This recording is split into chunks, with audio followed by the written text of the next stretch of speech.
ದಳಕೋಟೆಗೆ ನಿಖಿಲ್ ನೂತನ ಸಾರಥಿ.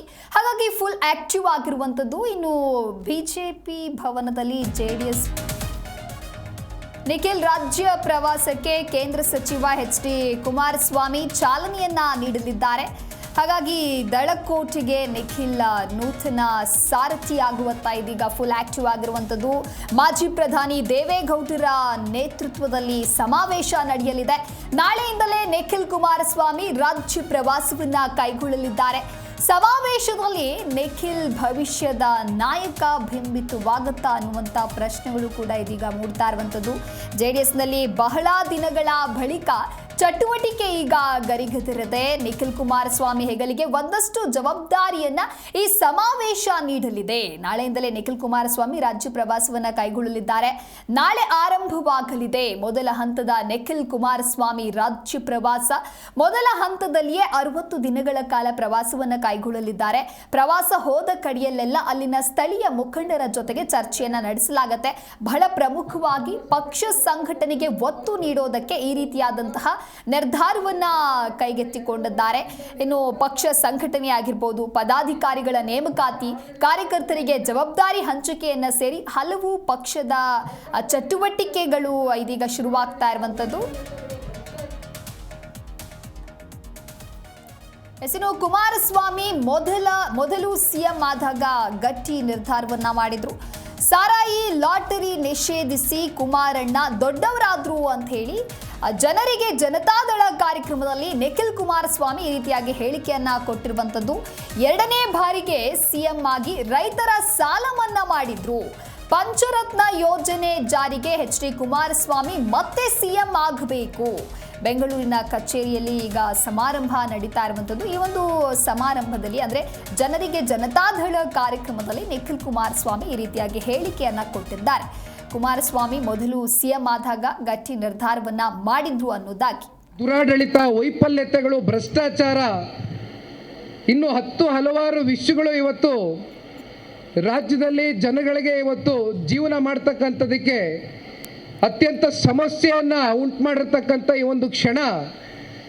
ಪ್ರತಿ ಜಿಲ್ಲೆಯಲ್ಲೂ ತಾಲೂಕಿಗೂ ನಾನು ಬಂದಂಥ ಸಂದರ್ಭದಲ್ಲಿ ಅಲ್ಲಿ ಇರ್ತಕ್ಕಂಥ ಸ್ಥಳೀಯವಾಗಿ ಏನು ಸಮಸ್ಯೆಗಳಿದೆ ಅದನ್ನು ನಾನೊಬ್ಬ ಯುವಕನಾಗಿ, ಯುವ ಕಾರ್ಯಕರ್ತನಾಗಿ ಇವತ್ತು ನಾನು ಕೂಡ ಇವತ್ತು ತಿಳುವಳಿಕೆ ಮೂಡಿಸ್ಕೊಳ್ಬೇಕಾಗಿದೆ. ಅದು ನನಗೆ ಒಂದು ಉತ್ತಮವಾದಂಥ ಒಂದು ವೇದಿಕೆಯಾಗಿ ಹೊರಹೊಮ್ಮುತ್ತೆ ಅಂತಕ್ಕಂಥದ್ದನ್ನ ನಾನಂತೂ ಭಾವಿಸಿದ್ದೇನೆ.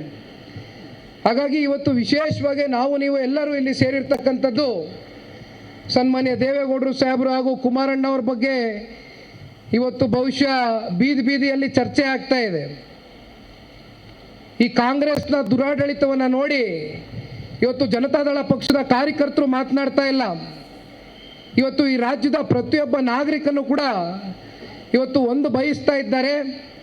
ಸನ್ಮಾನ್ಯ ಕುಮಾರಣ್ಣವರ ಕಾಲ್ಗಡದಲ್ಲಿ 2006 ಮತ್ತು 2007ರಲ್ಲಿ ಮೊದಲನೇ ಬಾರಿ ಅತಿ ಚಿಕ್ಕ ವಯಸ್ಸಿನಲ್ಲಿ ರಾಜ್ಯದ ಮುಖ್ಯಮಂತ್ರಿಗಳಾಗಿ ಬಹುಶಃ ಅವರು ಕೊಟ್ಟಂಥ ಕಾರ್ಯಕ್ರಮಗಳು ಇವತ್ತಿಗೂ ಕೂಡ ಪ್ರತಿಯೊಬ್ಬರು ಸ್ಮರಿಸ್ಕೊಳ್ತಕ್ಕಂಥ ಒಂದು ಕಾರ್ಯಕ್ರಮಗಳು. ಜನತಾ ದರ್ಶನ, ವಿಶೇಷವಾಗಿ ಗ್ರಾಮ ವಾಸ್ತವ್ಯ ಅಂತಕ್ಕಂಥ ಕಾರ್ಯಕ್ರಮ, ಲಾಟ್ರಿ ನಿಷೇಧ, ಸಾರಾಯಿನ ನಿಷೇಧ ಮಾಡಿದಂಥದ್ದು ಬಹುಶಃ ಅವರು ತಗೊಂಡಂಥ ಒಂದು ದಿಟ್ಟವಾದಂಥ ಒಂದು ಹೆಜ್ಜೆ ಇವತ್ತು ಇತಿಹಾಸದ ಪುಟಗಳಲ್ಲಿ ಯಾರು ಕೂಡ ಅಳಿಸ್ಲಿಕ್ಕಾಗಲ್ಲ. ಸನ್ಮಾನ್ಯ ಕುಮಾರಣ್ಣ ಅವರ ರೈತಾಪಿ ವರ್ಗಕ್ಕೆ 2ನೇ ಬಾರಿ ಮುಖ್ಯಮಂತ್ರಿಗಳಾದಂಥ ಸಂದರ್ಭದಲ್ಲಿ 25,000 ಕೋಟಿ ಬಹುಶಃ ಈ ದೇಶದ ಇತಿಹಾಸದಲ್ಲಿ ಯಾವುದಾದ್ರೂ ರಾಜ್ಯದ ಮುಖ್ಯಮಂತ್ರಿ ರೈತರ ಪರವಾಗಿ ಕೊಟ್ಟಂಥ ಮಾತನ್ನು ಉಳಿಸ್ಕೊಂಡಿರ್ತಕ್ಕಂಥ ನಿದರ್ಶನ ಇದ್ದರೆ ಅದು ಸನ್ಮಾನ್ಯ ದೇವೇಗೌಡರ ಸುಪುತ್ರರಾಗಿರ್ತಕ್ಕಂಥ ಸನ್ಮಾನ್ಯ ಕುಮಾರಣ್ಣ ಅವರು ಅಂತಕ್ಕಂಥದ್ದನ್ನು ಈ ಸಂದರ್ಭದಲ್ಲಿ ನಾವು ನೆನೆಸ್ಕೊಳ್ಬೇಕಾಗ್ತದೆ. ಇವೆಲ್ಲವನ್ನ ಮನಸ್ಸಿನಲ್ಲಿ ಇಟ್ಕೊಂಡು ಇವತ್ತು ಈ ರಾಜ್ಯದ ಜನತೆ ಎಲ್ಲಾದರೂ ಕೂಡ ಕುಮಾರಣ್ಣ ಸೇರ್ತಾರೆ. ನಿನ್ನೆ ಮಾಧ್ಯಮದ ಸ್ನೇಹಿತರು ನನಗೆ ಪ್ರಶ್ನೆಯನ್ನು ಕೇಳ್ತಾ ಇದ್ರು, ಎಲ್ಲಾದರೂ ಕುಮಾರಣ್ಣ ಅವರು ರಾತ್ರಿ 2 ಗಂಟೆ ಆಗಲಿ 3 ಗಂಟೆ ಆಗಲಿ ಪಂಚರತ್ನ ಕಾರ್ಯಕ್ರಮದ ವೇಳೆ ಕೇವಲ ಹಳೆಯ ಮೈಸೂರು ಪ್ರಾಂತ್ಯ ಅಂತಕ್ಕಂಥದ್ದು ಅಷ್ಟೇ ಅಲ್ಲ, ರಾಜ್ಯದ ಯಾವುದೇ ಹಳ್ಳಿಗಳಿಗೆ ಹೋಗಿ, ಯಾವುದೇ ಮೂಲೆಗೆ ಹೋಗಿ, ಕಟ್ಟ ಕಡೆಯ ಗ್ರಾಮದಲ್ಲೂ ಕೂಡ ಕುಮಾರಣ್ಣ ಅವರು ಬರ್ತಾ ಇದ್ದಾರೆ ಗ್ರಾಮಕ್ಕೆ ಅಂತಕ್ಕಂಥದ್ದು ಕೇಳಿ ನಾಡಿನ ಹೆಣ್ಣು ಮಕ್ಕಳು ವಿಶೇಷವಾಗಿ ರಾತ್ರಿ 2 ಗಂಟೆನಲ್ಲೂ ಕೂಡ ಸನ್ಮಾನ್ಯ ಕುಮಾರಣ್ಣ ಅವ್ರಿಗೆ ಸ್ವಾಗತವನ್ನು ಕೋರಿರ್ತಕ್ಕಂಥದ್ದು. ಅವರಲ್ಲಿ ಇರ್ತಕ್ಕಂತಹ ಒಂದು ಆ ಥಾಟ್ ಪ್ರಾಸೆಸ್ ಏನಿತ್ತು, ಅವರ ಕಲ್ಪನೆಗಳೇನಿತ್ತು, ಪಂಚರತ್ನ ಅಂತಕ್ಕಂಥ 5 ಉತ್ತಮವಾದಂಥ ಕಾರ್ಯಕ್ರಮಗಳನ್ನ ಕಾರ್ಯರೂಪಕ್ಕೆ ತಗೊಂಡು ಬರಬೇಕು ಅಂತಕ್ಕಂಥ ಕನಸನ್ನು ಸನ್ಮಾನ್ಯ ಕುಮಾರಣ್ಣ ಅವರು ಏನು ಹೊತ್ತಿದ್ರು, ಬಹುಶಃ ಅದು ನನಸಾಗಬೇಕು ಅಂತಕ್ಕಂಥದ್ದಾದರೆ ಇವತ್ತು ಕೇವಲ ಜನತಾದಳ ಪಕ್ಷದ ಕಾರ್ಯಕರ್ತರ ಅಪೇಕ್ಷೆ ಮತ್ತು ಬಯಕೆ ಅಷ್ಟೇ ಅಲ್ಲ, ಇವತ್ತು ರಾಜ್ಯದ ಉದ್ದಗಲಕ್ಕೂ ಕೂಡ ಚರ್ಚೆ ಪ್ರಾರಂಭ ಆಗಿದೆ. ಈ ಕಾಂಗ್ರೆಸ್ ಸರ್ಕಾರದ ವಿರುದ್ಧವಾಗಿ ಈಗಾಗಲೇ ಜನ ಚೀಮಾರಿ ಆಗ್ತಾ ಇದ್ದಾರೆ. ಸನ್ಮಾನ್ಯ ಕುಮಾರಣ್ಣ ಅವರು ಅಂತ ಒಬ್ಬ ವ್ಯಕ್ತಿ ಇವತ್ತು ಈ ರಾಜ್ಯದಲ್ಲಿ ಮತ್ತೆ ಪುನಃ ಮುಖ್ಯಮಂತ್ರಿಗಳಾಗಬೇಕು, 3ನೇ ಬಾರಿ 5 ವರ್ಷಗಳ ಕಾಲ ಈ ರಾಜ್ಯದಲ್ಲಿ ಸಂಪೂರ್ಣವಾಗಿ ಆಡಳಿತವನ್ನು ಕೊಡುವ ಮೂಲಕ ಪಂಚರತ್ನ ಕಾರ್ಯಕ್ರಮಗಳನ್ನ ಇವತ್ತು ಜಾರಿಗೊಳಿಸಬೇಕು ಅಂತಕ್ಕಂಥದ್ದು ಪ್ರತಿಯೊಬ್ಬರ ಒಂದು ಬಯಕೆ ಆಗಿದೆಯಣ್ಣ. ದಯಮಾಡಿ ನಿಮ್ಮೆಲ್ಲರಲ್ಲೂ ಕೈ ಜೋಡಿಸಿ ಮನವಿಯನ್ನ ಮಾಡ್ತೇನೆ. ತುಂಬ ಜನ ಹಿರಿಯಕರು, ಶಾಸಕರು, ಮಾಜಿ ಶಾಸಕರು ಇವತ್ತಿಲ್ಲಿದ್ದೀರಣ್ಣ. ನಿಮ್ಮ ಮಗನ ವಯಸ್ಸಿನವನು ನಾನು. ಬಹುಶಃ ನಿಮ್ಮ ಮಗ ಅಂತಕ್ಕಂಥದ್ದನ್ನು ನಾನು ಭಾವಿಸಿದ್ದೀರಾ ಅಂತಕ್ಕಂಥದ್ದನ್ನ ನಾನು ನಂಬ್ಕೊಂಡಿದ್ದೇನೆ. ಇವತ್ತು ಈ ಒಂದು ಪಕ್ಷವನ್ನು ಕಟ್ಟಬೇಕಾಗಿದೆ. ಸನ್ಮಾನ್ಯ ಕುಮಾರಣ್ಣ ಅವರು ನವದೆಹಲಿಗೆ ಹೋಗಿದ್ದಾರೆ, ಕೇಂದ್ರದ ಸಚಿವರಾಗಿದ್ದಾರೆ, ರಾಜ್ಯವನ್ನು ಪ್ರತಿನಿಧಿಸ್ತಾ ಇದ್ದಾರೆ. ಉಕ್ಕು ಮತ್ತು ಬೃಹತ್ ಕೈಗಾರಿಕೆ ಇಲಾಖೆಯನ್ನು ಇವತ್ತು ಈ ದೇಶದಲ್ಲಿ ಇವತ್ತು RINL ಅಂತಕ್ಕಂಥ ಸ್ಟೀಲ್ ಪ್ಲಾಂಟ್, ವೈಜಾಗ್ನ ಸ್ಟೀಲ್ ಪ್ಲಾಂಟು 1 ಲಕ್ಷ ಇವತ್ತು ಬೆಲೆ ಬಾಳ್ತಕ್ಕಂಥ ಅಸೆಟ್ ವ್ಯಾಲ್ಯೂ ಇರ್ತಕ್ಕಂಥ ಆ ಸ್ಟೀಲ್ ಪ್ಲಾಂಟ್ನ ಕೇವಲ 10,000 ಕೋಟಿಗೆ ಇವತ್ತು ಅದನ್ನು ಮಾರಾಟ ಮಾಡಲಿಕ್ಕೆ ಹೊರಟಿದ್ರು. ಆದರೆ ಸನ್ಮಾನ್ಯ ಕುಮಾರಣ್ಣ ಅವರು ಕೂತು ಆಂಧ್ರದ ಮುಖ್ಯಮಂತ್ರಿಗಳು ಸನ್ಮಾನ್ಯ ಶ್ರೀ ಚಂದ್ರಬಾಬು ನಾಯ್ಡು ಅವರ ಜೊತೆಯಲ್ಲಿ ನಿರ್ಮಲಾ ಸೀತಾರಾಮನ್ ಇವತ್ತು ಫೈನಾನ್ಸ್ ಮಿನಿಸ್ಟರ್ನ ಭೇಟಿ ಮಾಡಿ 11,440 ಕೋಟಿ ರೂಪಾಯಿಯಷ್ಟು ಹಣವನ್ನು ಇವತ್ತು ಓಡಿಸಿ ಇವತ್ತು ಮತ್ತೆ ವೈಜಾಗ್ ಸ್ಟೀಲ್ ಪ್ಲಾಂಟ್ಗೆ ಒಂದು ಮರುಜೀವವನ್ನು ಕೊಟ್ಟಿದ್ದಾರೆ. ಅದರಿಂದ ಇವತ್ತು ಸಾಕಷ್ಟು ಜನ ಇವತ್ತು ಕುಟುಂಬಗಳು ಅದರಿಂದ ಬದುಕ್ತಾ ಇದ್ದಾರೆ. ಅದನ್ನು ಸ್ಮರಿಸ್ಕೊಳ್ತಾರೆ. ಬಹುಶಃ ನಾವು ರಾಜ್ಯದಲ್ಲಿ ನೋಡಿರ್ಬೋದು, ಸೋಷಿಯಲ್ ಮೀಡಿಯಾಗಳಲ್ಲಿ ಇವತ್ತು ಸನ್ಮಾನ್ಯ ಕುಮಾರಣ್ಣ ಅವರಿಗೆ ಅವರ ಒಂದು ಫೋಟೋಗೆ ಹಾಲಿನ ಅಭಿಷೇಕವನ್ನು ಮಾಡಿರ್ತಕ್ಕಂಥದ್ದು ನೋಡಿದ್ದೇವೆ.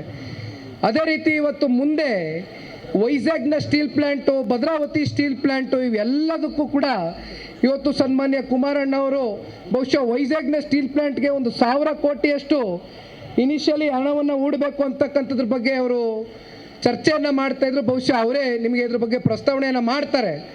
ಹಾಗಾಗಿ ಇವತ್ತು ಇತ್ತೀಚಿನ ದಿನಗಳಲ್ಲಿ ನಾವೆಲ್ಲ ನೋಡಿರ್ಬೋದಣ್ಣ, 4,500 EV ಬಸ್ಗಳಂದರೆ ಎಲೆಕ್ಟ್ರಿಕ್ ವೆಹಿಕಲ್ಸ್ ಬಹುಶಃ ದೇಶದಲ್ಲಿ ಕರ್ನಾಟಕ ರಾಜ್ಯಕ್ಕೆ ನವದೆಹಲಿಗೆ 2,800 EV ವೆಹಿಕಲ್ಸ್ ಕೊಟ್ಟಿದ್ರೆ ಇವತ್ತು ನಮ್ಮ ರಾಜ್ಯಕ್ಕೆ 4,500 ಎಲೆಕ್ಟ್ರಿಕ್ ಬಸ್ಸಸ್ನ ಇವತ್ತು ಸನ್ಮಾನ್ಯ ಕುಮಾರಣ್ಣ ಅವರು ಮೊದಲನೇ ಹಂತದಲ್ಲಿ ಇವತ್ತು ಬೆಂಗಳೂರು ನಗರಕ್ಕೆ ಮೊದಲನೇ ಹಂತದಲ್ಲಿ ಕೊಟ್ಟಿರ್ತಕ್ಕಂಥದ್ದು. ಇವೆಲ್ಲವನ್ನು ನೋಡಿದಾಗ ರಾಜ್ಯಕ್ಕೆ ಹಾಗೂ ಬೆಂಗಳೂರು ನಗರಕ್ಕೆ ಸನ್ಮಾನ್ಯ ಕುಮಾರಣ್ಣ ಅವರ ಹೃದಯದಲ್ಲಿ ಏನಾದರೂ ನಾನು ಈ ಒಂದು 3-4 ವರ್ಷಗಳ ಈ ಒಂದು ಕಾಲಾವಧಿನಲ್ಲಿ ಏನಾದರೂ ನಾನು ಒಂದು ಸಾಧನೆಯನ್ನು ಮಾಡಬೇಕು, ಒಂದು ಕಾರ್ಯಕ್ರಮವನ್ನು ರೂಪಿಸಬೇಕು, ಒಂದು ಇತಿಹಾಸವನ್ನು ಸೃಷ್ಟಿ ಮಾಡಬೇಕು ಅಂತಕ್ಕಂಥ ಛಲದಿಂದ ಇವತ್ತು 24 ಗಂಟೆ ನವದೆಹಲಿಯಲ್ಲಿ ಕೆಲಸ ಮಾಡ್ತಾ ಇದ್ದಾರಣ್ಣ.